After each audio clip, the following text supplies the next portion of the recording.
मत्स्य पुराण भूमिका। भारतीय पुराण साहित्य बड़ा विस्तृत है। उसने मानव जीवन के लिए आवश्यक किसी क्षेत्र को अछूता नहीं छोड़ा है। जो लोग समझते हैं कि पुराणों में केवल धार्मिक कथाएं, ऋषि मुनि और राजाओं का इतिहास, पूजा पाठ की विधियां और तीर्थों का वर्णन मात्र है, वे वास्तव में उनसे अनजान हैं। कितने ही पुराणों में औषधि विज्ञान, साहित्य, कला संबंधी विवेचन, गृह निर्माण शास्त्र, साहित्य, संगीत, रत्न विज्ञान, ज्योतिष विज्ञान, स्वप्न विभाग आदि विविध विषयों की पर्याप्त चर्चा की गई है। अग्नि पुराण में तो विविध विषय ज्ञान इतना अधिक संग्रह किया गया है कि लोग उसको प्राचीन काल का विश्वकोश कहते हैं। उसमें लगभग 250 से 250 विषयों का परिचय दिया गया है। इस दृष्टि से नारद पुराण भी प्रसिद्ध है, जिसमें अनेक प्रकार की उपयोगी विद्याओं का गंभीर रूप से विवेचन किया गया है। गरुड़ पुराण में चिकित्सा शास्त्र और रत्न विज्ञान की बहुत अधिक जानकारी भरी हुई है। पुराणों की इन्हीं विशेषताओं को देखकर प्राचीन साहित्य के एक बहुत बड़े ज्ञाता ने लिखा था, पुराणों में भारत की सत्य और शाश्वत आत्मा निहित है। इन्हें पढ़े बिना भारत का यथार्थ चित्र सामने नहीं आ सकता। भारतीय जीवन का दृष्टिकोण स्पष्ट नहीं हो सकता। इनमें आध्यात्मिक, आदि दैविक, आदि भौतिक सभी विद्याओं का विशद वर्णन है। लोक जीवन के सभी पक्ष पहलू इनमें अच्छी तरह प्रतिपादित हैं। ऐसा कोई ज्ञान विज्ञान नहीं, मन व मस्तिष्क की ऐसी कोई कल्पना अथवा योजना नहीं, मनुष्य जीवन का ऐसा कोई अंग नहीं जिसका निरूपण पुराणों में ना हुआ हो। जिन विषयों को अन्य माध्यमों से समझने में बहुत कठिनाई होती है, वे बड़े रोचक ढंग से सरल भाषा में आख्यान आदि के रूप में इनमें वर्णित हुए हैं। पर सच पूछा जाए तो पुराणों का यही गुण कुछ आलोचकों की निगाह में उनका दोष बन गया है। खंडन की प्रवृत्ति वाले लेखक और सरसरी निगाह से पढ़ने वाले पाठक उनकी अद्भुत और चमत्कारपूर्ण कथाओं को पढ़कर तुरंत शोर मचाने लगते हैं कि देखो, पुराण में कैसी गप्पाष्टकें भरी पड़ी हैं। कई ऐसे भी व्यक्ति होते हैं जो 1 महीना पुरुष और 1 महीना स्त्री रहें, जिनके स्त्री रूप में संतान भी हो जाए। कहीं कहीं 100 और 200 गज लंबे मनुष्य भी हुआ करते हैं।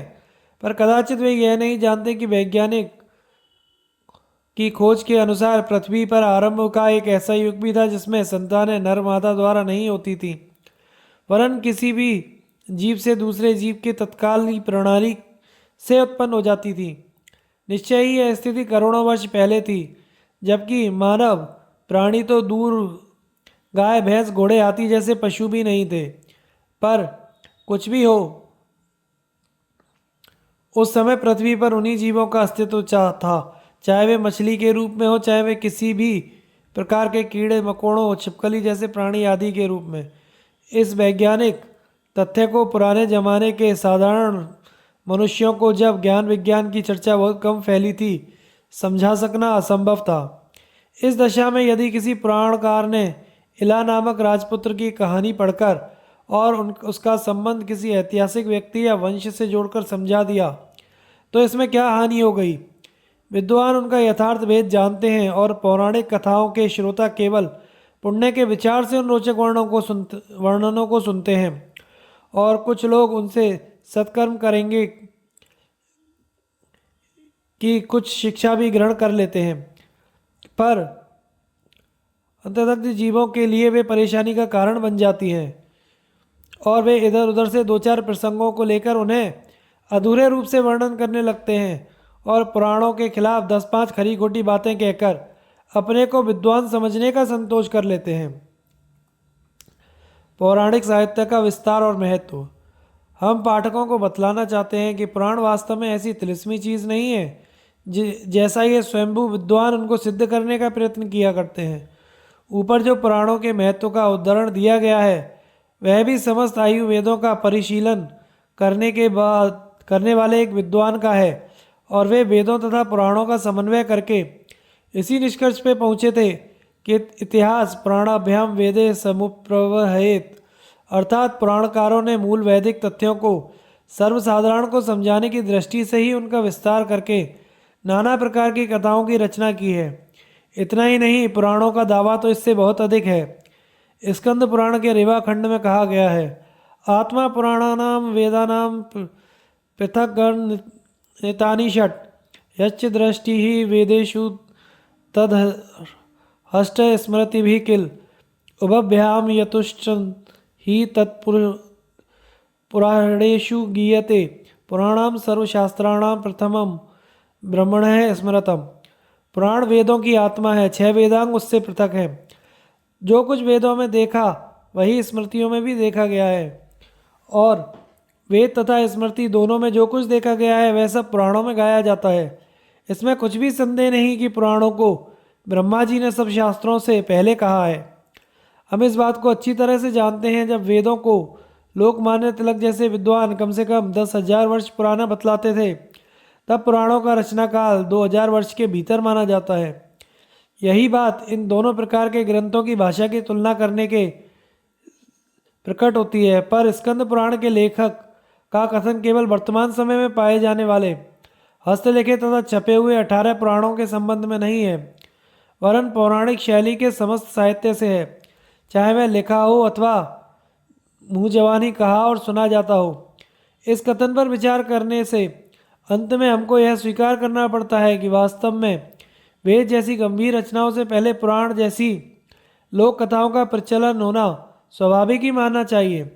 सभी देशों और सभी कालों में इस तरह का लोक साहित्य ही पहले उत्पन्न और प्रचलित होता है, तत्पश्चात वही उन्नत और परिष्कृत होते हुए स्थायी और गंभीर साहित्य के रूप में परिणित हो जाता है।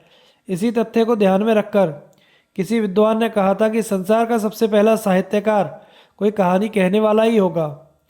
अब रह गई पुराणों में वर्णित धार्मिक विचरणों को अंधविश्वासों का रूप देकर उनके आधार पर लोगों की अन्य श्रद्धा को जागृत करना और उसके द्वारा दान तथा पूजा पाठ के नाम पर मनमाना धन वसूल करना। इसके लिए पुराणों को दोष देना व्यर्थ है। यह कार्य तो प्रत्येक देश के धर्मजीवी करते आए हैं। चालाक और धूर्त व्यक्ति प्रत्येक परिस्थिति में अपना स्वार्थ सिद्ध का मार्ग निकाल ही लेते हैं। ऐसे ही लोगों ने पुराणों में तीर्थों तथा दान की अति प्रशंसा भर दी और उनमें रत्न पर्वत दान, भूमंडल दान, सप्त समुद्र दान जैसे अपूर्व दानों का विधान भी सम्मिलित कर दिया। इस दोष का उत्तरदायित्व एक विशेष मनोवृत्ति के व्यक्तियों पर है जो सदा से मौजूद है और जब तक एक बड़ी ज्ञान क्रांति ना हो जाए तब तक बने रहेंगे। पुराणों का परिवर्तित रूप। पुराणों का विवरण लिखते हुए मत्स्य पुराण तथा अन्य पुराणों में भी यह कहा गया है कि पहले एक ही पुराण था, फिर व्यास जी ने उसे लोगों की सुविधा के लिए 18 पुराणों के रूप में प्रस्तुत किया, पर यह संख्या 18 पर ही समाप्त नहीं हो गई। 18 पुराणों के पश्चात 18 उपपुराण भी तैयार हो गए। उनके बाद भी लोगों ने लघु पुराणों का निर्माण किया। वास्तव में पुराण शब्द सब प्रकार से धार्मिक कथा ग्रंथों के लिए काम आने लगा है। इसीलिए आधुनिक युग में किसी लेखक ने गांधी पुराण भी लिखकर तैयार कर दिया है। इन सब बातों से पुराणों का महत्व कम नहीं हो जाता। यदि हम पुराणों के प्रचलित संस्करणों का अध्ययन करें तो तरह तरह की कथाओं के बीच में आध्यात्म, ब्रह्मज्ञान, विज्ञान, चरित्र, नीति आदि के सर्वोच्च तत्व मिले जुले दिखाई देते हैं। कहने के लिए तो पुराण मूर्ति पूजा, तीर्थ यात्रा, स्नान, दान आदि के मुख्य प्रचारक हैं, पर साथ ही उनमें अधिकांश में सृष्टि के मूल स्वरूप का जैसा वर्णन पाया जाता है वह आधुनिक विज्ञान की पहुंच से कहीं अधिक ऊंचा है। उनमें सृष्टि विज्ञान और प्रलय, सर्ग प्रतिसर्ग का वर्णन करते हुए सदैव यही प्रतिपादित किया गया है कि समस्त विश्व ब्रह्मांड का एक अव्यक्त और निराकार तत्व से हुआ है, जिसका कोई आदि अंत नहीं है और न जिसके विस्तार की कोई सीमा है। समस्त सूक्ष्म और स्थूल पंचभूत, समस्त देवता और सांसारिक प्राणी उसी में से उत्पन्न होते हैं और कुछ समय तक पृथ्वी पृथक रूप में दिखाई पड़कर अंत में उसी में लय हो जाते हैं। ब्रह्मा, विष्णु, शिव, इंद्र, वरुण आदि समस्त देवता उसी एक मूल शक्ति के विभिन्न रूप और नाम हैं। यद्यपि उस अव्यक्त और निराकार शक्ति की उपासना का वास्तविक मार्ग योग और ध्यान है, पर यह बहुत ही थोड़े लोगों के लिए संभव हो पाता है। शेष सामान्य स्तर के व्यक्ति किसी उपयुक्त और निराकार शक्ति का ध्यान कर सकने में असमर्थ होते हैं। ऐसे लोगों की संख्या 100 में से 90 होती है। इसलिए उनकी सुविधा की दृष्टि से साकार मूर्तियों की योजना की गई है और उनकी प्रतिष्ठा के लिए मंदिरों का निर्माण तथा तीर्थों की स्थापना की आवश्यकता हुई। जिन पुराणों में किसी साधारण मंदिर में मूर्ति दर्शन करने या गंगा अथवा नर्मदा जैसी नदी में एक बार स्नान करने से करोड़ों वर्षों तक स्वर्ग सुख भोगने की लालच दिखाया गया है, उन्हीं में सृष्टि की वास्तविकता के उपरोक्त तर्क और विज्ञान के अनुकूल रूप का भी विवेचन किया गया है। इससे हम इन निष्कर्ष पर पहुंचते हैं कि आरंभ में पुराणों का उद्देश्य जनसाधारण के बीच धार्मिक तत्वों का प्रचार करना ही था। यह भी असंभव नहीं है कि पुराणों की परंपरा का श्री गणेश करने वाले वेदव्यास ही हों। इस अनुमान का कारण यह है कि वे व्यास जी का महाभारत भी एक प्रकार का पुराण ही है। यद्यपि उसमें बातों के साथ राजनीतिक, ऐतिहासिक, सामाजिक विषयों का विवेचन बहुत ही अधिक परिमाण में मिलता है, जिससे उसे इतिहास कहा जाने लगा है। हम हमारे कथन का आश्रय यह नहीं कि व्यास जी ने पुराणों की जो रूपरेखा बनाई है वह अभी तक स्थिर है। भाषा और लिपि में 1500 वर्ष में इतना अंतर पड़ जाता है। अधिकांश ग्रंथों का नया संस्करण करने की आवश्यकता पड़ जाती है। फिर पुराणों में तो यह श्री लिखा है कि व्यास जी ने एक ही पुराण संहिता बनाई और उसका विस्तार उनके शिष्य और फिर उनके शिष्यों ने भी किया है। फिर पुराणों के ज्ञाता व्यास जी ने आख्यान उपाख्यान गाया और कल्प शुद्धि से युक्त पुराण संहिता की रचना की। इस पुराण संहिता का अध्ययन व्यास जी ने अपने सुप्रसिद्ध शिष्य रोमहर्षण सूत को कराया। रोमहर्षण के 6 शिष्य हुए: सुमति, अग्निवर्षा, मित्रायु, शांखपायन, अकृतवर्ण और सावर्णी। इनमें से काश्यप गोत्री, अकृतवर्ण और सावर्णी और शांसपायन ने पृथक पृथक 3 संहिताएं रची। उन तीनों का मूल आधार रोमहर्षण द्वारा रचित एक संहिता थी। इसके पश्चात इन सबकी आगामी शिष्य मंडली में से अनेक विद्वान अपने देश काल के अनुसार उन संहिताओं की वृद्धि करते रहे। उनमें नए नए प्रेरणाप्रद आख्यान और उपाख्यान रचकर सम्मिलित करते रहे।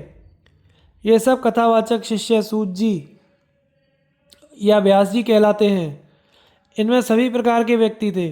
कुछ विशेष रूप से धर्मपरायण और परमार्थी थे, तो कुछ में जाति परायणता और सांसारिकता की मात्रा अधिक थी। यदि ऐसे कथावाचकों ने तीर्थ यात्रा, स्नान, दान, व्रतोत्सव वाले अंशों को यथाशक्ति बढ़ाकर अपने श्रोताओं को अधिकाधिक दान देने की प्रेरणा की हो, तो इसमें कोई आश्चर्य की बात नहीं है। जब हम 18 पुराणों पर एक विहंगम दृष्टि डालते हैं और उनकी विषय सूची का विवेचन करते हैं, तो हमको यह प्रतीत होने लगता है कि सब पुराण एक ही दृष्टिकोण से नहीं रचे गए हैं। किसी में धर्म साधन की प्रधानता है, किसी ने जप तप द्वारा आध्यात्मिकता का महत्व बतलाया है और किसी ने हर तरह के दान पुण्य पर ही अधिक बल दिया है। मत्स्य पुराण में तीसरी श्रेणी के वर्णन बहुत अधिक संख्या में थे। यद्यपि हमने वर्तमान संस्करण में उनमें से अधिकांश को छोड़ दिया है, तो भी नमूने के तौर पर जिन व्रत और दानों का वर्णन आ गया है, उनसे पाठक हमारे कथन की यथार्थता का अनुमान कर सकेंगे। पुराणों की परमार्थ और आध्यात्म भावना पर इस एक बात से ही हम पुराणों की भलाई बुराई का निर्णय नहीं कर सकते। हम इस बात को पूरी तरह नहीं समझ सकते कि जिस समय अब से 1-1.5 वर्ष पहले पुराण साहित्य का इस प्रकार विस्तार किया गया और देश और समाज की क्या स्थिति थी। सम्राट अशोक से लेकर पृथ्वीराज चौहान तक के शासनकाल के बीच देश की क्या राजनीतिक और सामाजिक स्थिति थी, इसका पता इतिहास ग्रंथों से बहुत कम लगता है। पर पुराणों के विवरणों को समझने में यदि अंतर्दृष्टि से काम लिया जाए, तो यह प्रतीत होता है कि इस 1200 वर्षों के युग में एक देशव्यापी क्रांति होकर नए समाज का गठन हो रहा था। बौद्ध धर्म की प्रबलता ने प्राचीन भारतीय सामाजिक व्यवस्था को तोड़ फोड़ दिया था। उसी के भग्नावशेषों पर हमारे धर्माचार्य पुनः हिंदू धर्म भवन के पुनर्निर्माण का प्रयत्न कर रहे थे। इस बीच देश की अस्त व्यस्त राजनीतिक अवस्था को देखकर यवन, हूण, शक, सीथियन आदि विदेशी जातियों ने आक्रमण भी किया। उन आक्रमणकारियों में से लाखों व्यक्ति यहाँ बस भी गए और देश के किसी भूभाग पर उन्होंने बहुत वर्षों तक शासन भी किया। ऐसी परिस्थिति में जो पुराण ग्रंथ रचे गए अथवा प्रचलित किए गए, उनमें पूर्ण रूप से विशुद्ध वैदिक आदर्शों को स्थिर रखना कैसे संभव हो सकता था। यूनानी सम्राट सिकंदर के आक्रमण तथा बुद्ध धर्म की प्रभुता होने से पूर्व देश की वैदिक संस्कृति अक्षुण्ण थी। उसमें जो परिवर्तन होते थे वे आंतरिक कारणों के आधार पर ही होते थे, पर विदेशियों के आक्रमण और उनमें से लाखों करोड़ों व्यक्तियों के भारतीय समाज में मिल जाने के पश्चात परिस्थिति बहुत कुछ बदल गई। उसके बाद जो धार्मिक संगठन बनाया गया और धार्मिक नियम प्रचलित किए गए, उनमें देशकाल की बदली हुई परिस्थिति का प्रभाव पड़ना अनिवार्य था। संसार के अन्य धर्म जातियां तो इस प्रकार के आक्रमणों से सर्वथा ही नष्ट हो गए। जैसे यूनान, रोम और ईरान की प्राचीन संस्कृति और धर्म का नाम अब इतिहास में ही शेष रह गया है, पर यह वैदिक धर्म की विशेषता थी कि विदेशी आक्रमणों और बौद्ध धर्म द्वारा उत्पन्न गृह कलह के भयंकर आघात को सहकर भी उसने अपनी आत्मा की रक्षा कर ली। हमारे तत्कालीन धर्माचार्यों ने नवीन सामाजिक और राजनीतिक परिस्थितियों के कारण बाह्य पूजा उपासना कर्मकांड की विधियों में परिवर्तन किया और वैदिक यज्ञ का स्थान मंदिरों तथा तीर्थों की भक्ति मार्गीय उपासना पद्धति ने ग्रहण किया, पर साथ ही वैदिक सिद्धांतों और आदर्शों को उनमें बराबर समाविष्ट किया गया। प्रत्येक विधि विधान में उन्हीं की घोषणा की गई। साथ ही समस्त पौराणिक धर्म कलेवर का लक्ष्य भी वैदिक आध्यात्मिक सिद्धांत ही रखे गए। इस तथ्य का विवेचन हमको वायु पुराण के अंतिम अध्याय व्यास संशय वर्णन में मिलता है। उसमें पुराणों में वर्णित लौकिक धर्म विधियों का उल्लेख करते हुए अंत में मानव आत्मा का के आध्यात्मिक लक्ष्य की प्रधानता दी गई है। उसमें स्पष्ट कहा गया है, हे सूत जी, आप तो भगवान के सच्चे भक्त हैं। व्यास की कृपा से आपने धर्मशास्त्रों का पूर्णतः अध्ययन कर लिया है। हे निष्पाप, आपने 18 पुराणों और इतिहासों का आदि से अंत तक अच्छी तरह वर्णन किया है। इन पुराणों में आपने बहुत से धर्मों का विरूपण किया है। उसमें गृहस्थ, त्यागी, सन्यासी, ब्रह्मचारी, वानप्रस्थ, स्त्री, शूद्र आदि के धर्म कर्तव्यों का भी वर्णन किया गया है। ब्राह्मण, क्षत्रिय और वैश्य द्विजातियाँ तथा इनसे उत्पन्न जो अन्य संकर जातियाँ, गंगा आदि महानदियाँ, यज्ञ, व्रत, तप, दान, यम, नियम, योगाभ्यास, सांख्य सिद्धांत, भक्ति मार्ग, ज्ञान मार्ग आदि का वर्णन किया गया है। कर्मों और उपासना द्वारा चित्त की शुद्धि और धर्म प्राप्ति के संबंध में भी आपने बतलाया है। आपने बाह्य शैव, वैष्णव, शाक्त और सूर्योपासक तथा अहद, जैन, बौद्ध आदि इन 6 प्रकार के दर्शनों का भी परिचय दिया है। इन सब तथा अन्य प्रकार के विषयों का पुराणों में आपने विवेचन किया है। हम आपसे कहना चाहते हैं कि इनसे आगे भी क्या अन्य कोई उत्तम विषय जानने को शेष रह जाता है? प्रश्नकर्ता मुनियों ने बहुत स्पष्ट रूप से कहा है, न ज्ञायेत यदि व्यासो गोपाय दत्त भवान अत्र न संशय छिंछी पूर्ण है पौराणिको यतः। अर्थात यदि व्यास जी ने किसी विषय का वर्णन ना किया हो अथवा आपने ही कुछ गोपन कर लिया हो, ना बतलाया हो, तब तो उसे भी कहकर हमारे संशय को दूर कीजिए। सूत जी ने कहा, हे शौनक, आप ध्यानपूर्वक सुनो। मैं आपके सुदुर्लभ महत्वपूर्ण प्रश्न का उत्तर देता हूँ। पाराशर मुनि के पुत्र महर्षि व्यास देव ने समस्त वेदों के अर्थ को समन्वित पौराणिक कथा की रचना करके फिर चित्त में विचार किया कि मैंने वर्णों तथा आश्रमों के पालन करने वाले धर्म का भलीभांति वर्णन कर दिया और वेद से अविरोध रखते हुए बहुत प्रकार के मुक्ति मार्गों का भी निरूपण कर दिया। सूत्रों की व्याख्या करते हुए जीव, ईश्वर, ब्रह्म के भेद को भी प्रकट किया और श्रुति के सिद्धांत अनुसार पर ब्रह्म का भी स्वरूप बतलाया।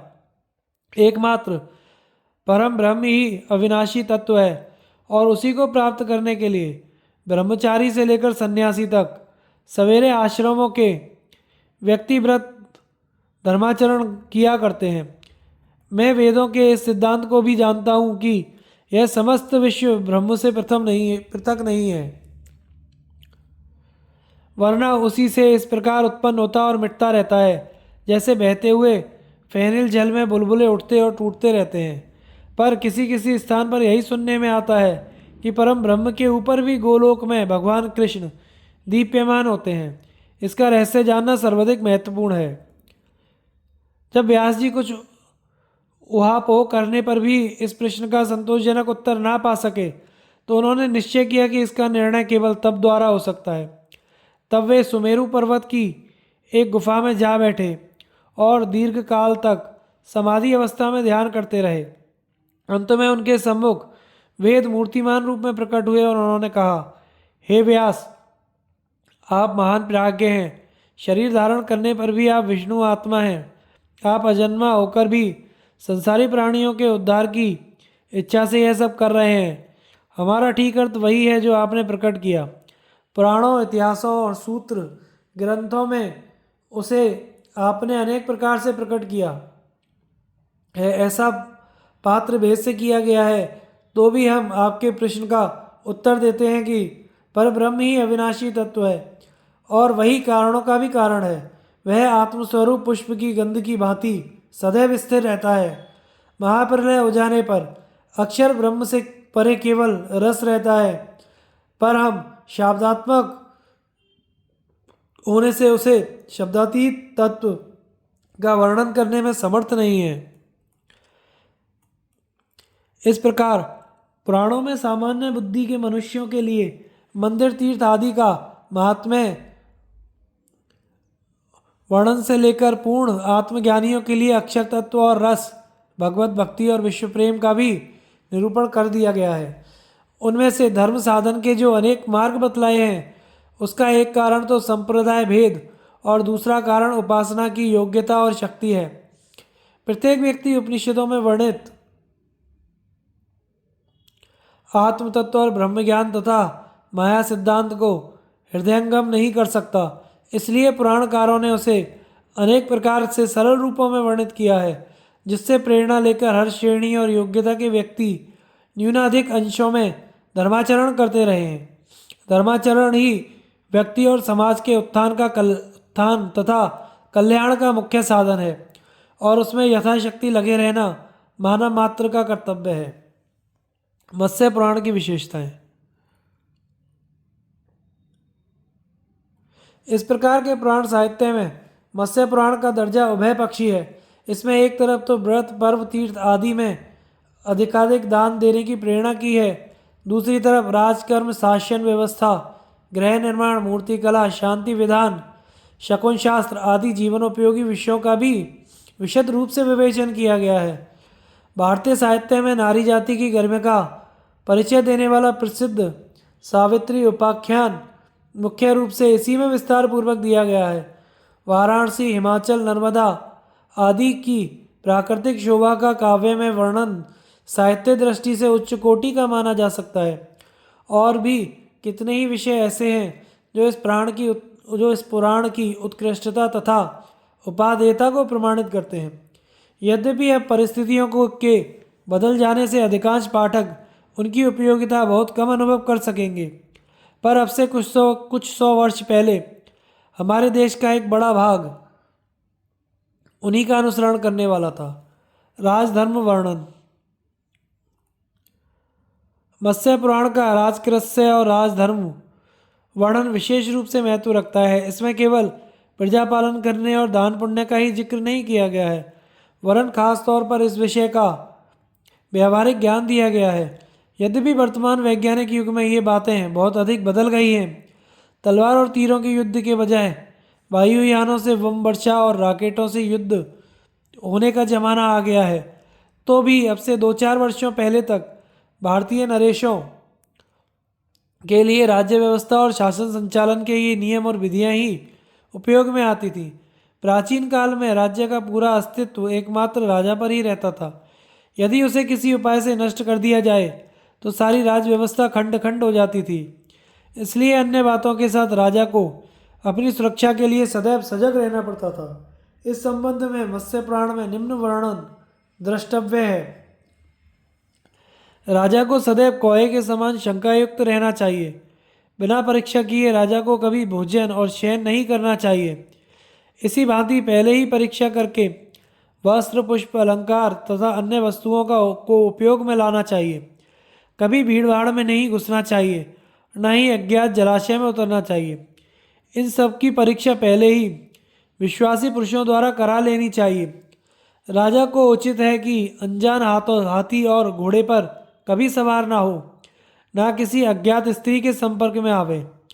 देवोत्सव के स्थान में उसे निवास नहीं करना चाहिए। अपने राज्य तथा दूसरे राज्य में भी उसको जाने हुए विचरण बुद्धि वाले, कष्ट सहिष्णु और संकट से न घबराने वाले गुप्तचरों को नियुक्त करना चाहिए। उसे सब प्रकार के रहस्यों की सूचना देते रहें। फिर भी राजा को किसी एक ही गुप्तचर के कथन पर विश्वास नहीं कर लेना चाहिए। जब दो चार गुप्तचरों की रिपोर्ट से उस बात का समर्थन हो जाए तब उस पर भरोसा करें। इस वर्णन में आश्चर्य या अविश्वास करने की कोई बात नहीं है।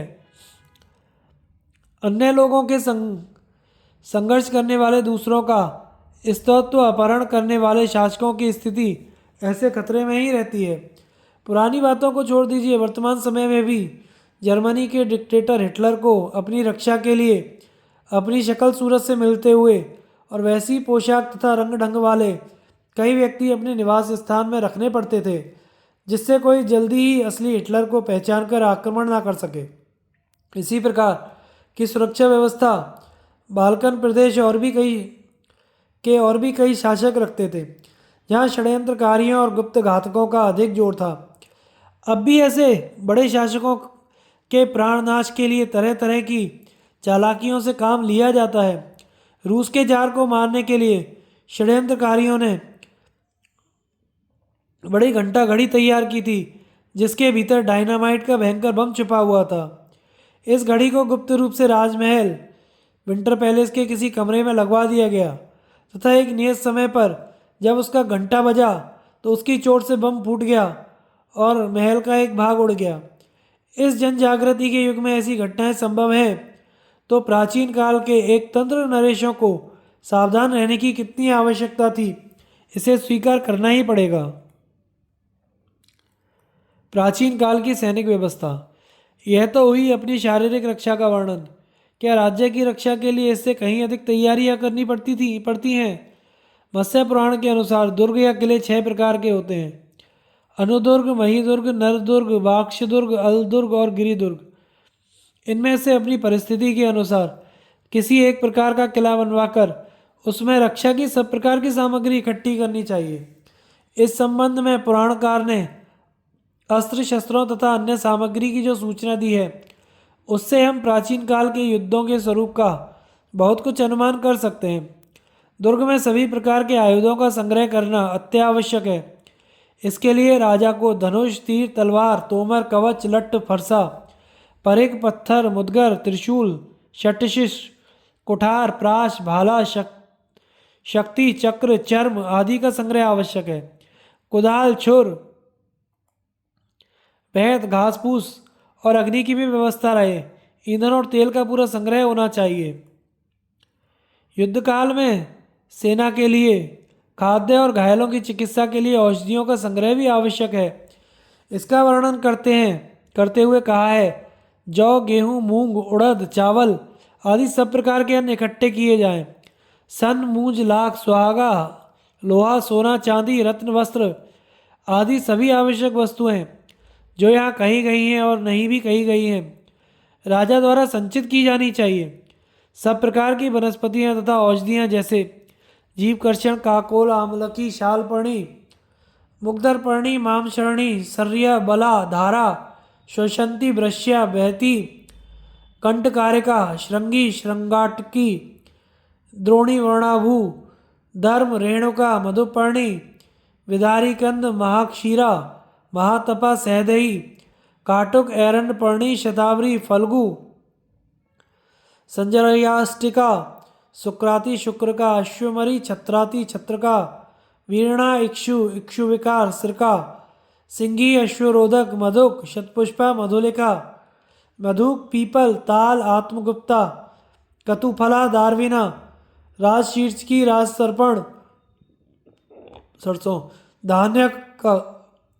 धान्यक, उत्कटा, कालशाक, पद्मबीजी, नोबल्ली, मधुमल्लिका, शीतपाकी, कुबेराक्षी, काकजिह्वा, उरुपुष्पिका, त्रयुष, गुंजातक, पुनर्वा, कसेरु, कारू, काश्मीरी, वल्या, शालू, केसर, सप्तुष, धान्य, शमी धान्य, क्षीर, क्षौद्र, तक्र, तेल, वसा, मज्जा, घृत, नीम, अरिष्टिका, सुरा, आसव, मध्य, मंड आदि सभी का संग्रह किया जाए।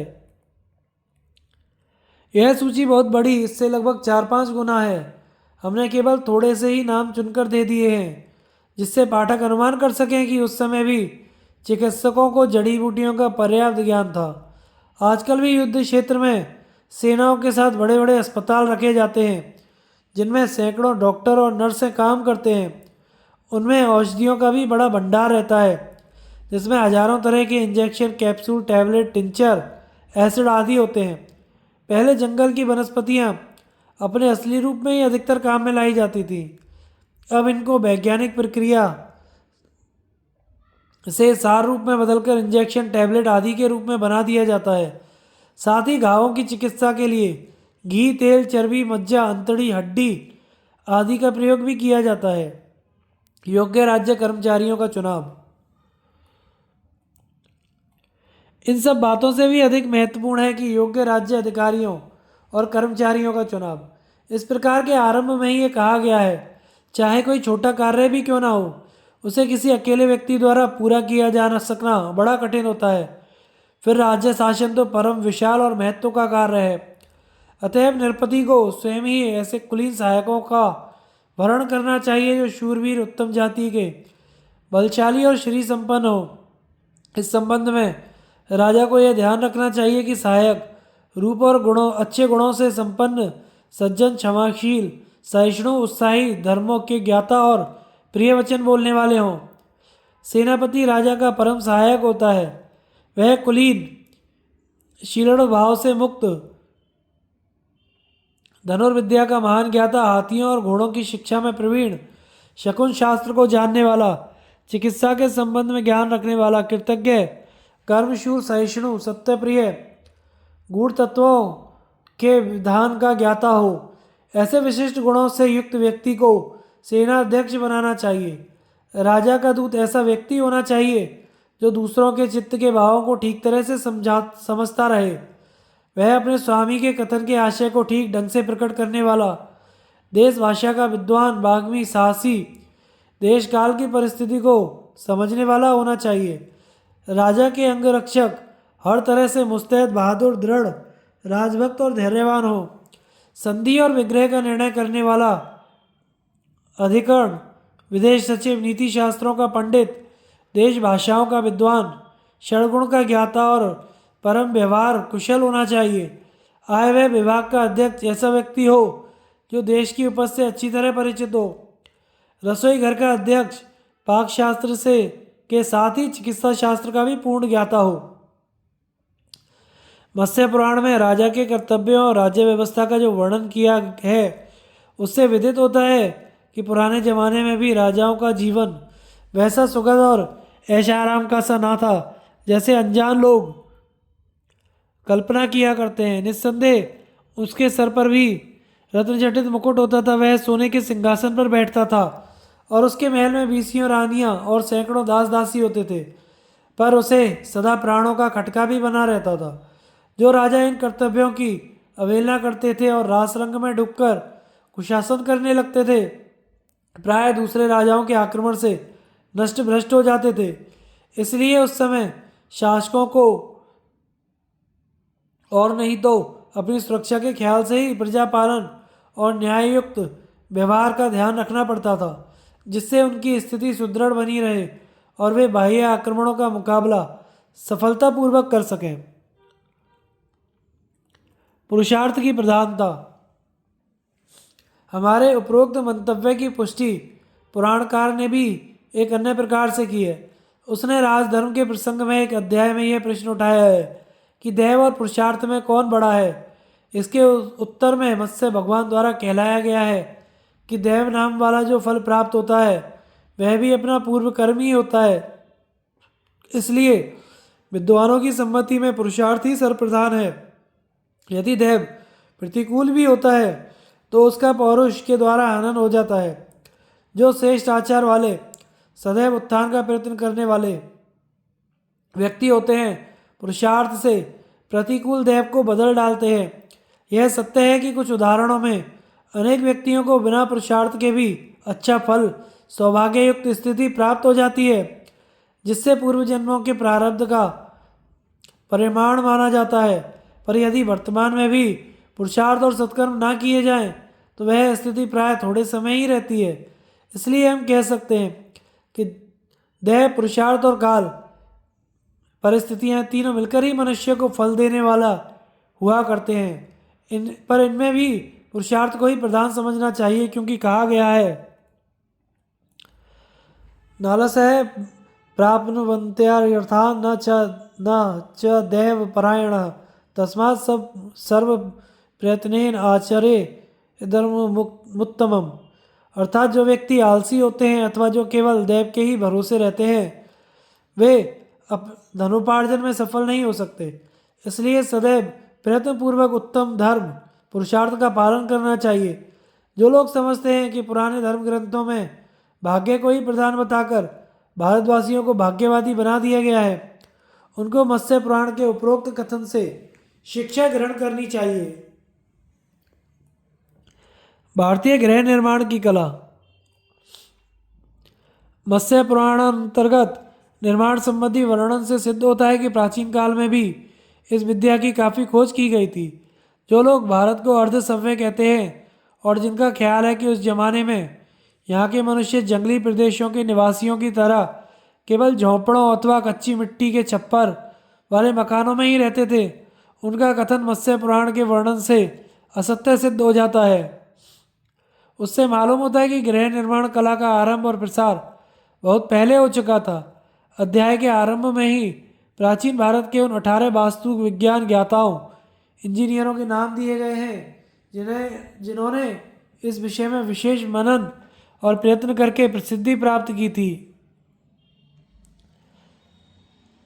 भृगुरात्रिर्वसिष्ठ च विश्वकर्मा मयस्तथा नारदोऽग्निजिच्चैव विशालक्षय पुरंदरः ब्रह्म कुमारो नंदीशः शौनको गर्ग एव वासुदेवो अनिरुद्धश्च तथा शुक्र बृहस्पति अष्टादशते विख्याता वास्तुशास्त्रोपदेशकः संक्षेपणोपदिष्टन्तु मनवे मत्स्य रूपेण। अर्थात भृगु, अत्रि, वशिष्ठ, विश्वकर्मा, मैं, नारद, नग्नजित, विशालाक्ष, पुरंदर, ब्रह्मा, कुमार, नंदी, शौनक, गर्ग, वासुदेव, अनिरुद्ध, शुक्र और बृहस्पति, ये 18 प्रसिद्ध वास्तुशास्त्र के उपदेशक हैं और उन्हीं की विधियों का वर्णन संक्षेप में मत्स्य भगवान ने मनु को सुनाया। मालूम होता है उस समय इन नामों अथवा उपनामों वाले मनीषियों द्वारा रचित वास्तु विज्ञान संबंधी ग्रंथ प्राप्त होंगे। उन्हीं में से एकाधिक ग्रंथ के आधार पर संक्षेप में मत्स्य पुराण ने इस कला का परिचय दिया है। हो सकता है ब्रह्मा, विश्वकर्मा, कुमार आदि का नाम इस विषय में भी देवताओं की प्रधानता दिखाने के लिए शामिल कर दिया हो, तो भी प्राचीन समय में कितने ही उच्च कोटि के विद्वानों ने इस विषय पर लिखा था, इसमें संदेह नहीं। अब भी उनमें से मानसार आदि 2-1 ग्रंथ देखने में आते हैं जिनको जानकार लोगों से बड़ी प्रशंसा सुनने में आती है। मैं तो दैत्य जाति वालों को प्रसिद्ध शिल्पशास्त्र ज्ञाता प्रसिद्ध है। महाभारत के अनुसार महाराज युधिष्ठिर के लिए इंद्रप्रस्थ की अपूर्व राजसभा उसी ने बनाई थी। संभव है जिस प्रकार आर्य जाति में शिल्प विज्ञान की ज्ञाता को विश्वकर्मा की पदवी दी गई, उसी प्रकार आर्यों की विरोधी दैत्य जाति में शिल्प कला के प्रमुख ज्ञाता को मैं के नाम से पुकारा जाता हो और पांडवों को संयोगवश उसी जाति का कोई शिल्प विद्या विशारद मिल गया हो। कुछ भी हो, मत्स्य पुराण में सामान्य गृह, महल, भवन, प्रासाद, स्तंभ, दरवाजे, मंडप, वेदी आदि के जितने भी भेद बतलाए हैं और विस्तार पूर्वक उनकी विशेषताओं का वर्णन किया गया है, उससे यह अवश्य सिद्ध होता है कि उस जमाने में भी इस कला की काफ़ी खोजबीन की गई थी। तदनुसार अनेक छोटे बड़े ग्रहों का निर्माण भी किया जाता था। विभिन्न प्रकार की आकृति के ग्रहों का वर्णन करते हुए पुराणकार ने लिखा है, सबसे उत्तम ग्रह वह होता है जिसमें चारों तरफ दरवाजे और दालान होते हैं। उनका नाम सर्वतोभद्र कहा जाता है और देवालय तथा राजा के निवास के लिए यही प्रशस्त होता है। जिसमें 3 तरफ द्वार और दालान होते हैं पर पश्चिम की तरफ द्वार नहीं होता, वह नंद्यावत्य कहलाता है। जिस भवन में दक्षिण की तरफ द्वार नहीं होता वह वर्धमान कहा जाता है। पूर्व की तरफ बिना दरवाजा वाला स्वास्तिक नाम से प्रसिद्ध है। उत्तर की तरफ से रहित रुचक कहा जाता है। राजा के निवास गृह 5 प्रकार के होते हैं। जो सर्वोत्तम माना गया है उसकी लंबाई 108 हाथ 85 गज होती है। इस घर की जो अन्य 4 श्रेणियां होती हैं उनमें से प्रत्येक की लंबाई एक दूसरे से 8 हाथ कम होती जाती है। इसी प्रकार युवराज के प्रथम श्रेणी के महल की लंबाई 80 हाथ होनी चाहिए। उसके बाद 4 श्रेणियों वाले ग्रह की लंबाई क्रमशः 6-6 हाथ कम होती चली जाती है। इसी तरह सेनापति के उत्तम ग्रह की लंबाई 64 हाथ, मंत्रियों के घरों की 60 हाथ, सरवारों और मंत्रियों के घरों की 38 हाथ होती है। शिल्प विभाग व्यवस्था मनोरंजन के अधिकारियों के घर 28 हाथ लंबे होने चाहिए। राजा के यहाँ नियुक्त वैद्य ज्योतिष सभा के प्रबंधक पुरोहित के मकान 40 हाथ लंबाई के होते हैं। इन सब की चौड़ाई दर्जे के अनुसार लंबाई से 1/3 चौथाई अथवा 6वां भाग होती है। वर्तमान समय में भी अधिकांश व्यक्ति घर के शुभ अशुभ होने में बहुत विचार किया करते हैं और नए घर में गृह प्रवेश का बड़ा महत्व माना जाता है। मत्स्य पुराण के इस संबंध में बहुत अधिक विधि विधान दिए गए हैं और गृह निर्माण तथा गृह प्रवेश किन मुहूर्तों में किया जाए इस संबंध में बहुत कुछ लिखा गया है। प्राकृतिक शोभा का वर्णन। यद्यपि प्राचीन काल में जितने संस्कृत ग्रंथ लिखे गए हैं वे सभी पद्य में हैं। वैदिक ज्योतिष शिल्प कानून आदि सभी विषयों को भी कारणवश पद्यों में लिखा गया है। यह स्पष्ट है कि इस प्रकार की रचनाओं में उच्च साहित्यिक गुण नहीं आ सकते। उनमें मुख्य रूप से उपयोगिता पर ही ध्यान रखा जाता है। काव्य सौष्ठव को गौण माना जाता है, पर मत्स्य पुराण में अनेक स्थलों पर प्राकृतिक दृश्यों का जो वर्णन किया गया है वह इस दृष्टि से भी उसके लेखक की विद्वता को प्रकट करता है।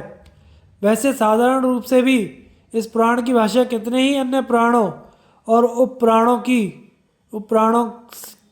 से अधिक परिष्कृत जान पड़ती है, पर कवि की विशेषता राजवंश, ऋषिवंश, पूजा उपासना की विधि, प्रायश्चित के विधान आदि विषयों का वर्णन करने में नहीं जानी जा सकती। इनमें तो उपयोगिता की दृष्टि से तुकबंदी जैसी रचना करनी पड़ती है, पर जहाँ कहीं प्राकृतिक शोभा का वर्णन का अवसर आ जाता है वहाँ कवि की कल्पना और प्रतिभा ऊंची उड़ान लेने लगती है और योग्य कवि अपनी विशेषता को प्रकट कर सकता है। मत्स्य पुराण में हिमालय पर्वत, कैलाश, नर्मदा, वाराणसी की शोभा का जो वर्णन किया गया है उसकी गणना भाषा और भाव की दृष्टि से अपेक्षाकृत उत्तम कविता में की जा सकती है। यद्यपि इस प्रकार की पौराणिक रचनाओं की तुलना कालिदास, भवभूति, माघ आदि जैसे कवियों की रचनाओं से नहीं की जा सकती, जिनका मुख्य उद्देश्य कविता की उत्कृष्टता को ही दिखलाना होता है और जो कवि कर्म को अपने जीवन का चरम ध्येय मानते हैं। पुराण रचयिता इसके बजाय अपना मुख्य उद्देश्य लोगों को सरल भाषा में धर्मोपदेश देना, विविध प्रकार के विधि विधानों का यथार्थता वर्णन करना समझते हैं और उसी ढंग की करते हैं। इसलिए साहित्यिक गरिमा किन्हीं पुराणों में विशेष स्थलों पर ही दिखाई देती है। उदाहरण के लिए मत्स्य पुराण के हिमालय वर्णन का कुछ अंश नीचे देते हैं। परम पुण्यमयी सरिता का अवलोकन करता और उसके समीप विश्राम करता हुआ पथिक जब महागिरी हिमालय के निकट पहुंचता है तो उसका दर्शन करके चकित हो जाता है। इस हिमवान पर्वत के भूरे रंग वाले उच्च शिखर आकाश को छूते प्रतीत होते हैं। वे इतने ऊंचे हैं कि पक्षी भी वहाँ नहीं पहुँच सकते। वहाँ नदियों के जल से उत्पन्न होने वाले महाशब्द के अतिरिक्त अन्य किसी प्रकार का शब्द सुनाई नहीं पड़ता। वे सरिताएं परम मनोरम और शीतल जल से परिपूर्ण हैं। देवदारू के वृक्षों का जो वन पर्वत के निम्न भागों में लगा है वही मानो उसका हरित अधोवस्त्र है और ऊपर के भाग में जो मेघ घिरे रहते हैं वही उत्तरीय ऊपर ओढ़ने वाला वस्त्र है। सबसे ऊपर जो श्वेत वर्ण वाला बादल दिखाई पड़ता है वह उसकी पगड़ी है, जिस पर सूर्य और चंद्रमा मुकुट के समान जान पड़ते हैं। इस प्रकार यह महागिरी एक नृपति की भांति ही जान पड़ता है। उसका सर्वांग चंदन की भांति श्वेत हमसे चर्चित रहता है। कहीं कहीं सुवर्ण आदि वस्तुओं की आभा आभूषणों का उद्देश्य भी पूरा कर देती है।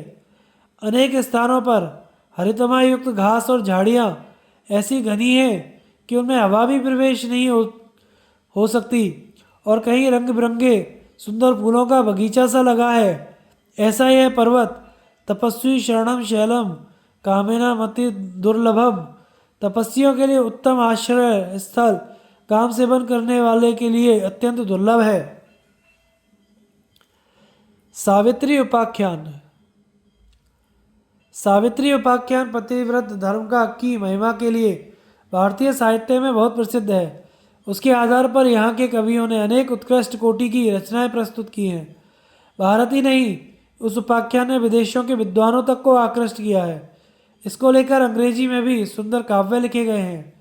उस उपाख्यान का मुख्य उद्देश्य नारियों के सम्मुख पतिव्रता का आदर्श उपस्थित करना ही है, जैसा कि इस कथानक के आरंभ में कहा गया है। इसके उपरांत अपरिमित बल विक्रम वाले उस राजा मनु ने देवेश मत्स्य से कहा, भगवान, पतिव्रत नारियों में कौन सी नारी श्रेष्ठ है और कितने अपने पतिव्रत के द्वारा मृत्यु को भी पराजित कर दिया।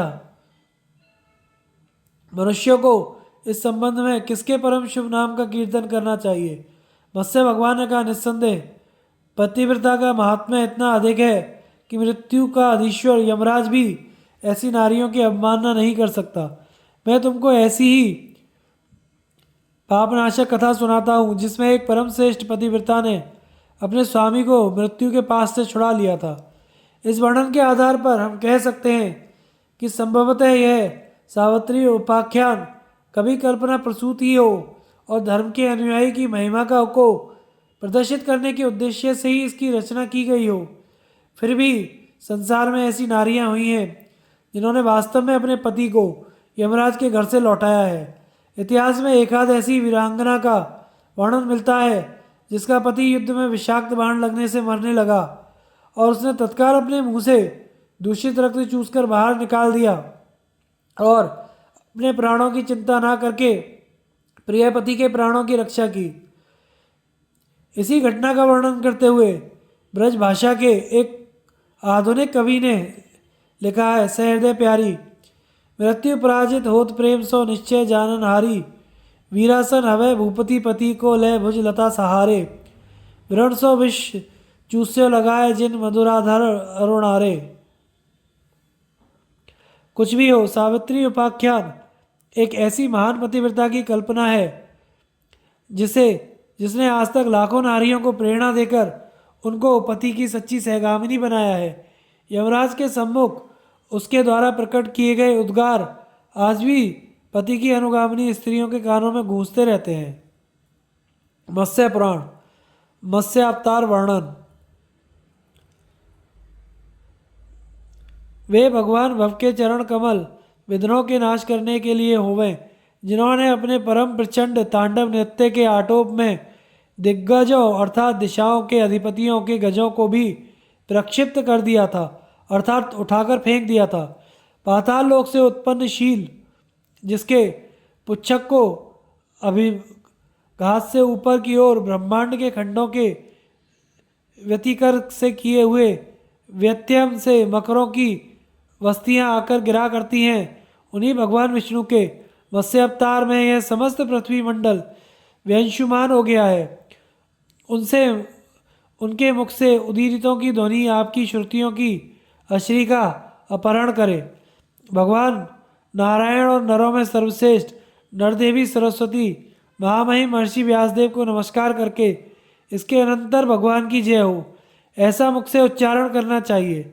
जो अजन्माई वह भी किंतु क्रिया के योग से नारायण कहे गए हैं, उन तीन गुणों सत्व रज तम से युक्त तीनों साम यजु और ऋग वेदों वाले भगवान स्वयंभू की सेवा में नमस्कार अर्पित है। एकांत स्थल में समासीन सूत जी ने नैमिषारण्य के निवास करने वाले मुनियों ने अपनी दीर्घ सत्र अवसान वेला में दीर्घ संहिता के विषय में पूछा था। धर्म से संयुक्त परम ललित पुराणों की कथाओं के प्रबुद्ध होने पर शौनक आदि ऋषियों ने बारंबार अभिनंदन किया था। महर्षि सूत जी ने कहा, हे अनग, हम लोगों को कृपा करके आपने जो पुराण सुनाए हैं, लोकों के स्वामी भगवान ने इस चराचर संपूर्ण सृष्टि का किस प्रकार से सृजन किया और किस कारण से भगवान विष्णु ने मत्स्य का रूप धारण किया। भगवान भव की भैरव स्वरूपता पुरास्त्रित्र होना कहा जाया करता है, अर्थात त्रिपुरासुर के हनन करने वाले और भैरव रूप धारण करने वाले को भव कहा करते हैं। किंतु ऐसा कौन सा कारण है जिसके होने से भगवान वृषभध्वज प्रभु कपाली हो गए हैं? हे सूत जी, यह सभी कुछ आप विस्तार पूर्वक क्रम से हमको बतलाने का अनुग्रह करें। आपकी परम श्रेष्ठकर मधुर वचनावली ही ऐसी है जो अमृत के समान है कि इससे हमको कभी तृप्ति नहीं होती। श्री सूत जी ने कहा, हे द्विजगण, इस समय में परम पुण्य में आयु की वृद्धि करने वाला और अति पवित्र संपूर्ण मत्स्य पुराण का ही आप लोग श्रवण करिए, जिसको भगवान गदाधर ने स्वयं कहा है। प्राचीन काल में मनु नामधारी एक राजा था जो चीर्ण वर्ण वाला और बहुत ही अधिक तपस्वी था। उसने अपने पुत्र पर समस्त राज्य का भार सौंपकर वह क्षमाकान रविनंदन योगाभ्यासी हो गया था। मलय देश के एक भाग में वह संपूर्ण आत्मा के गुणों से समृद्ध होकर तथा सुख और दुख दोनों को समान भाव से मानकर वीर उत्तम योग को प्राप्त हो गया था। जिस समय में 110 सहर्ष वर्ष व्यतीत हो गए थे, तब वह भगवान कमलासन परम प्रसन्न हो गए थे और इसको वरदान देने वाले बन गए थे। उन्होंने मनु के समीप साक्षात समुपस्थित होकर कहा, जो चाहे वरदान मांग लो। तब राजा ने इस तरह ब्रह्मा जी के द्वारा कहा गया तो उसने पितामह के चरणों में प्रणाम किया और फिर राजा ने कहा है, हे भगवान, मैं आपसे केवल एक ही अत्युत्तम वरदान प्राप्त करना चाहता हूँ। जिस समय संपूर्ण भूतों के समुदाय का तथा समस्त यावर और चर सृष्टि का प्रलय काल उपस्थित हो, उस भीषण समय में मैं सबकी रक्षा करने के कर्म से असमर्थ हो जाऊं। इस भर की याचना को सुनकर विश्वात्मा ने कहा, एवं अस्तु, अर्थात ऐसा हो गए। यह कहने के बाद में ही वह वहीं अंतर्निहित हो गए। उसी समय अंतरिक्ष से देवगण के द्वारा की गई बड़ी भारी पुष्पों की वर्षा होने लगी थी। इसके अनंतर किसी समय में वह मनु आश्रम में अपने पितृगण के लिए तर्पण कर रहे थे तो उनके हाथों में एक छपरी मछली जल के साथ ही आ गई थी। उस दयालु महीपति ने उस छपरी के स्वरूप को देखकर उसकी रक्षा करने का यत्न किया और उसे करकोदर में रख दिया। एक ही रात्रि के समय में वह 16 अंगुल विस्तार वाला हो गया और वह मस्त रूप से संपन्न होकर राजा से मेरी रक्षा करो यह बोला। उस राजा ने उस जलचारी को लेकर एक मणिक में डाल दिया। वहां पर भी वह एक रात्रि में 3 हाथ का होकर बड़ा हो गया। उस मत्स्य ने फिर उस सूर्य के पुत्र नृपति से बड़े ही आर्तनाद में कहा, मेरी रक्षा करो, रक्षा करो, मैं तो इस समय में आपकी शरणागति में आ गया हूँ। इसके पश्चात उस रवि के पुत्र राजा ने उस मत्स्य को कुएं में डाल दिया। जब वह कुएं में भी नहीं समाया तो उस मत्स्य को एक सरोवर में प्रक्षिप्त कर दिया। पर भी वह बहुत बड़ा होकर 1 योजन के विस्तार वाला हो गया था। वहां पर भी वह अधिक दीन होकर राजा से बोला, हे नृपश्रेष्ठ, मेरी रक्षा करो। इसके अनंतर उस मनु के द्वारा वह गंगा में प्रक्षिप्त कर दिया गया, किंतु वह वहां भी बढ़ गया। ऐसा जिस समय में देखा तो उसी समय में राजा ने उस मत्स्य को समुद्र में डाल दिया। जब वह संपूर्ण समुद्र में व्याप्त होकर समुपस्थित हो गया तो उस राजा मनु ने अत्यंत भयभीत होकर उससे बोला, तुम असुरेतर कौन हो? अर्थात आप साक्षात भगवान वासुदेव ही हैं। अन्य इस प्रकार किस तरह हो सकता है? आपका यह शरीर का आकार अयुत विशंति योजन वाला हो गया है। हे केशव, मैं भली भांति जान गया हूँ कि आप इस विशाल मत्स्य के रूप में समुपस्थित होकर मुझे खेद दे रहे हैं। हे ऋषिकेश, हे जगत के स्वामी, हे जगद्वाम, आपकी सेवा में मेरा प्रणाम समर्पित है। इस प्रकार से राजा ने जब मत्स्य से निवेदन किया तो उस समय मत्स्य रूप को धारण करने वाले भगवान जनार्दन ने कहा, बहुत अच्छा, बहुत ही ठीक। हे अनग, तुमने मुझको अच्छी तरह से पहचान लिया है। हे मेदिनी के स्वामी, अब बहुत ही थोड़े समय में यह पृथ्वी जलमग्न हो जाएगी, जिसमें ये समस्त पर्वत, वन और कानन सभी इस मेदिनी के साथ जल में डूब जाएंगे। हे महीपति, यह नौका समस्त देवों के निकाय से निर्मित हुई है और महान जीवों के निकाय की रक्षा के लिए ही इसका निर्माण उत्तम है। हे सुब्रत, जो भी स्वदेश, अंडज, जरायुज और उद्भिज जीव हैं, उन सब अनाथों को इसी नौका में रखकर आप उनकी रक्षा कीजिए। जिस समय में युगांत की वायु से अभिहित यह नौका होवे, तब हे नृप, हे राजेंद्र, इसको मेरे श्रृंग से संयमित कर देना। हे पृथ्वीपते, इसके उपरांत जिस समय में समस्त स्थान और चर के लय का अंत हो, उस वक्त आप ही इस संपूर्ण जगत के प्रजापति होंगे। इस प्रकार से सतयुग के आदिकाल में सर्वज्ञ और धरतीमान नृप और देवों के द्वारा पूज्य मनवंतर का भी अधिप होगा।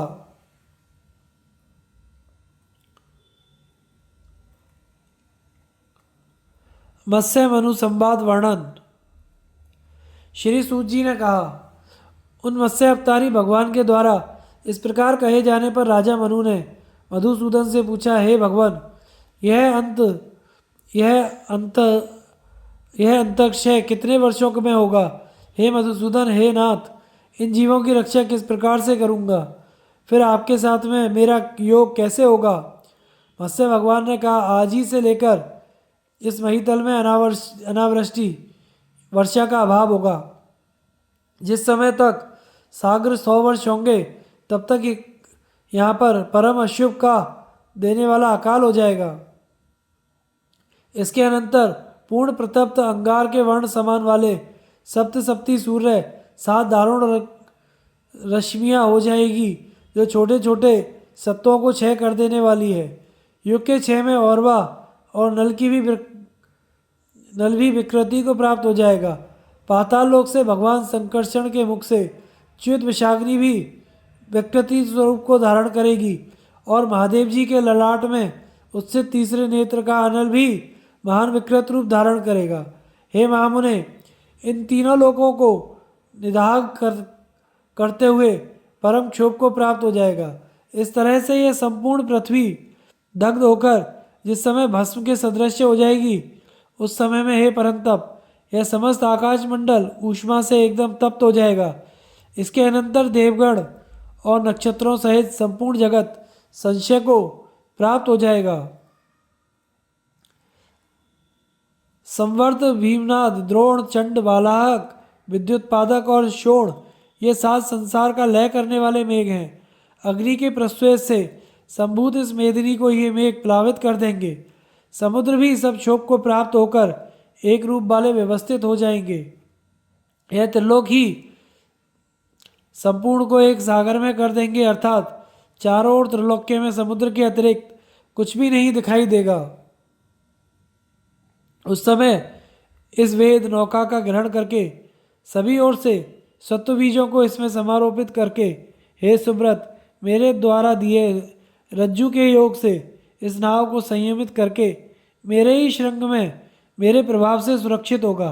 हे परंतप, समस्त देवों के दग्ध हो जाने पर भी एक देव उस समय में भी स्थित रहेगा। वह सोम और सूर्य समावहन करने वाले चारों लोकों से समन्वित ब्रह्मा जी होंगे। नर्मदा परम पुण्यमयी नदी है और मार्कंडे महान ऋषि हैं। सब वेदों और पुराणों तथा विद्याओं से सर्वतोव्रत यह विश्व आपके साथ अंतरिक्ष में स्थित रहेगा, जबकि यह चाक्षुणांतर संशय एकारणव मात्र रहेगा। हे महीपति, आपके स्वर्ग के आदिकाल में मैं वेदों को प्रवृत्त करूंगा। इतना कहकर भगवान वहीं पर अंतर्ध्यान हो गए। महीपति मनु भी भगवान वसुदेव के प्रसाद से समुत्पन्न योग से समस्थित हो गए, जिसका अभ्यास पूर्व में सूचित जब तक भूत संप्लव रहा तब तक करते रहे थे। भगवान वसुदेव के मुख द्वारा उद्गत जैसा भी कहा गया उसी काल में समुपस्थित हो जाने पर मत्स्य स्वरूप को धारण करने वाले जनार्दन श्रृंगी प्रादुर्भूत हो गए थे और एक भुजंग रज्जु रस्सा के रूप में मनु के पार्श्व में समागत हो गए। धर्म के बेटा उस मनु ने समस्त भूतों को का समाकर्षित करके योग के द्वारा समारोपित कर दिया। उस नौका को भुजंग की रज्जु से मत्स्य के श्रृंग में समायोजित कर दिया। फिर भगवान जनार्दन की सेवा में प्रणिपात करके उस नौका के ऊपर स्वयं उपस्थित हो गया। उस आभूत संप्लव के समाप्त हो जाने पर योगशाही मत्स्य रूपी मनु के द्वारा पूछे जाने पर यह पुराण कहा गया था, उसे ही इस समय मैं कहूँगा। श्रेष्ठीगण, आप सब लोग उसका श्रवण कीजिए। हे द्विजवृंद, आप लोगों ने पहले मुझसे सृष्टि आदि का वृत्तांत पूछा था। वही उस समय में, जबकि यह संपूर्ण जगत एक अर्णव स्वरूप में था, मनु ने भगवान केशव से पूछा था। मनु ने कहा, हे भगवान, इस विश्व की उत्पत्ति तथा इसका प्रलय राजाओं आदि के वंश तथा मनोन्तर वंश में होने वाले अनुचरित और इस भुवन का विस्तार, दान धर्म का विधान, शाश्वत श्राद्धकल्प, चारों वर्णों तथा चारों आश्रमों का विभाग तथा इष्टापूर्त संज्ञा वाला कर्म, देवगणों की प्रतिष्ठा आदि एवं अव्ययी जो कुछ भी इस भूमंडल में विद्वान है, वह सभी कुछ विस्तार पूर्वक तथा धर्म की पूर्ण व्याख्या का कथन करने को आप परम योग्य हैं, उसे अब कहिए। मत्स्य भगवान ने कहा, यह तमो में महाप्रलय का अंतकाल है। यह प्रसुप्त की भांति तर्क ना करने के योग्य, अप्रज्ञात और लक्षण शून्य ही होना है। यह स्थावर और चर जगत अविज्ञ और अविज्ञात सा रहता है। इसके अनंतर पुण्य कर्मों का प्रभाव अव्यक्त स्वयंभू तम का नोदन करने वाले समस्त जगत को प्रकट करते हुए प्रादुर्भूत हुए थे, जो इंद्रियों की पहुँच से अतीक अव्यक्त से पर अणुज्यायमान सनातन थे। इनका शुभ नाम नारायण प्रसिद्ध था। यह एक ही थे और स्वयं ही उद्भूत हुए थे, जिन्हें अपने शरीर से अभिध्यान करके इस विविध भांति के जगत की रचना करने की इच्छा वाले थे। इसीलिए सृजन किया था और आदि में उनमें बीजों का सृजन किया था। वही अंडहेम रूप में महान हो गया था और एक सहस्त्र संवत्सर में वह 10 सहस्त्रों सूर्य की प्रभा के समान प्रभा वाला हो गया। महान तेज से युक्त आत्म संभव अर्थात स्वयंभू प्रभु अंतर में स्वयं ही प्रविष्ट होकर प्रभाव से भी उसकी व्याप्ति के द्वारा फिर वह विष्णुत्व को प्राप्त हो गया था। उसके अंतर में गए हुए यह भगवान पहले सूर्य हुए, ब्रह्मा आदि भूत होने के कारण ब्रह्म का पाठ करते हुए आदित्य हुए। उस अंड के 2 खंडों ने दिन और भूमि को किया और उसने सभी दिशाओं को बनाया था तथा मध्य में शाश्वत व्यवम की रचना की थी। उस समय में उसके जटायु और मुख शैली फैले हुए थे। जो उल्वण था वह मेघ और विद्युत के संघात का मंडल हो गया और उस अणु नाम से नदियां तथा पितृगण मनुवर्ग हुए। जो ये 7 समुद्र हैं वे भी अंतर में जल से उद्भव प्राप्त करने वाले हो गए थे, जिनका लवण सागर, इक्षु समुद्र और सुरा सागर आदि कहा गया है। वे सब अनेकों रत्नों से समन्वित हो गए थे। हे अरिंदे, सृजन करने की इच्छा वाले यह देव प्रजापति हो गए थे। उनके तेज से वहाँ पर यह मार्तंड ससुत्पन्न हो गया था। अंड के मृत होने पर जिससे यह समुत्पन्न होता है, इसी कारण से यह मार्तंड कहा गया है। उस महान आत्मा वाले का यह रजोगुण में स्वरूप है। लोगों के पिता में वे भगवान 4 सुखों वाले हो गए थे। इस संपूर्ण जगत का सृजन किया है, जिसमें देव, असुर और मानव सभी हैं। उसको रजोगुण के रूप वाला समझ लो और वहाँ सब उदाहरण किया गया है।